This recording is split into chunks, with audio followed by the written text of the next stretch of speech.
Good morning. Happy Friday. It is December 15th, and I got another day trading video for you guys. This is the ES chart, S&P 500, 2000 tick interval. And yeah, this is what the market looked like when I opened up NinjaTrade this morning. You can see the past couple of days here on the chart kind of been trending mostly up. Yesterday we had a little bit of a two-leg down correction going down, then opened up kind of this morning going back up, and then it looks like another two legs going down again. And where we opened up into a trading range this morning, I got on just a little bit after market open, and this is what it really looked like at market open. You can see we have these it's kind of a visual two legs ish kind of going down, and then we entered into a period of consolidation which lasted for 20-30 minutes almost. We were just bouncing up and down on this little trading range, and then today I took a trade. I took a nice failed breakout of the range, and I called it a day pretty much after that, because after that it's time to go to the gym and start my day. So the market gave me a nice failed breakout, took what it gave me, and just called it a day after that.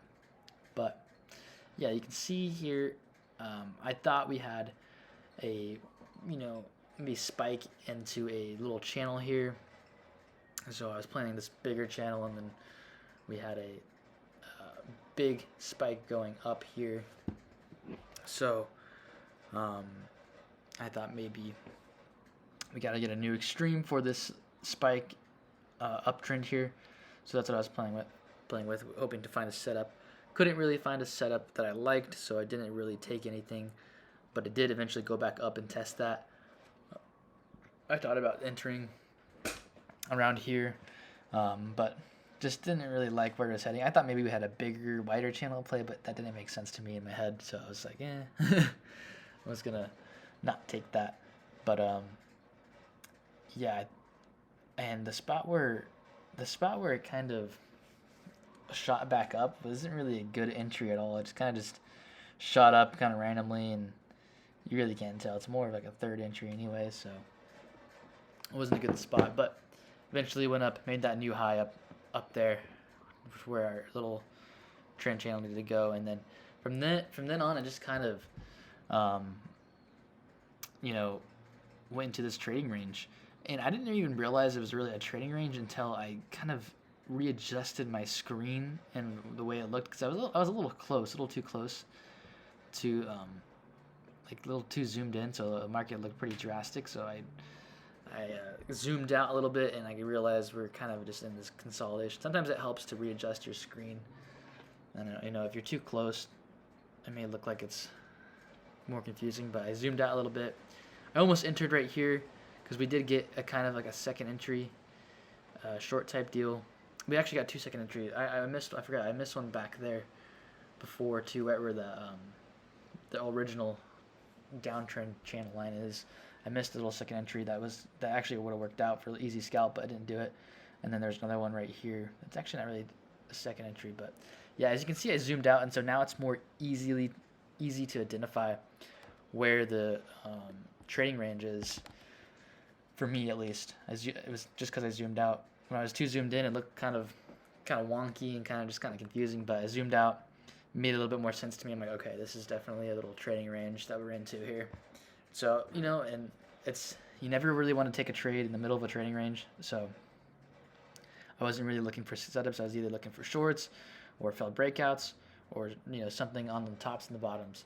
And just the market granted me a a failed breakout, and I just rolled with that, and I took it. But up until that, it was pretty slow going.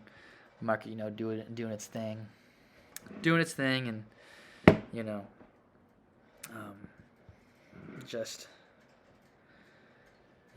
just doing its thing.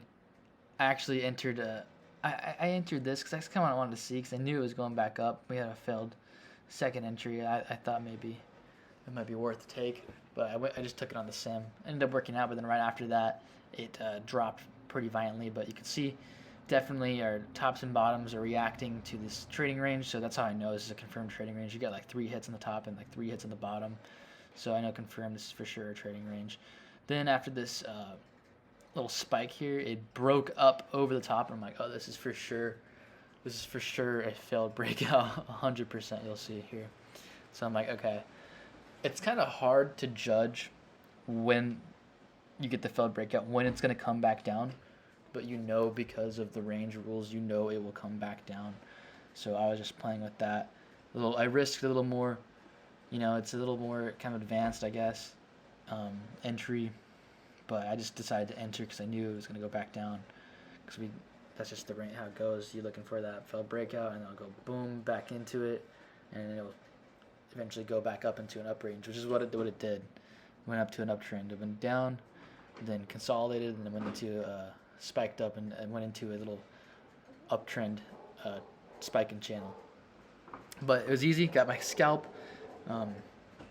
Almost didn't get. I was kind of worried, but I eventually got the scalp, and then I got, I think, a $1.50, not $1.50, but a .50 runner, which, I mean, I'll take it. I just decided to cash out early because I had a feeling it wasn't gonna go a lift too far back down, but took what it gave me, you know, and I'll roll with that because it was a good trade. Good trade.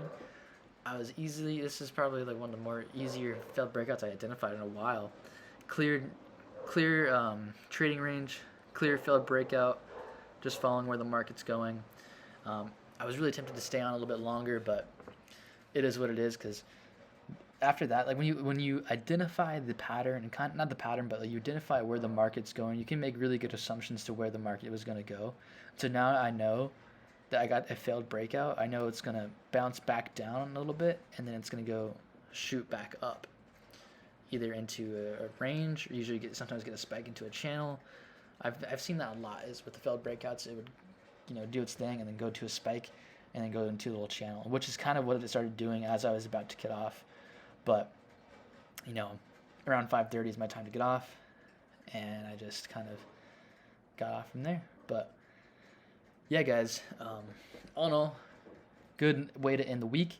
Next week, not really too sure how what the hours are for trading, but if there's trading hours, I will be on, and I will trade up until the holidays. But other than that, guys, I hope everybody has a good day trading. I'm going to leave my most recent video here on the left, and then my subscribe button here on the right. If you haven't subscribed already, please do. But hope everybody has a good weekend, and I will catch everybody in the next trading video on Monday, I believe. But yeah, guys, have a good one. Peace.